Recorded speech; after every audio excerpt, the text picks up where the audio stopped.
یہود اور نصارہ کہتے ہیں کہ ہم اللہ کے بیٹے اور اس کے دوست ہیں۔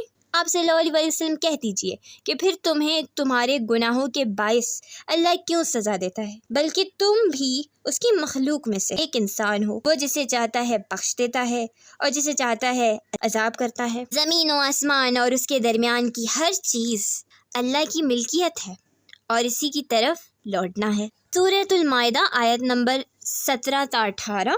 ترجمہ: بے شک وہ لوگ کافر ہو گئے جس کا قول ہے کہ مسیح ابن مریم ہی اللہ ہے، حالانکہ خود مسیح نے ان سے کہا تھا کہ اے بنی اسرائیل، اللہ ہی کی عبادت کرو جو میرا اور تمہارا سب کا رب ہے۔ یقین مانو کہ جو شخص اللہ کے ساتھ شریک کرتا ہے، اللہ نے اس پر جنت حرام کر دی ہے، اس کا ٹھکانہ جہنم ہی ہے اور گناہ گاروں کی مدد کرنے والا کوئی نہیں ہوگا۔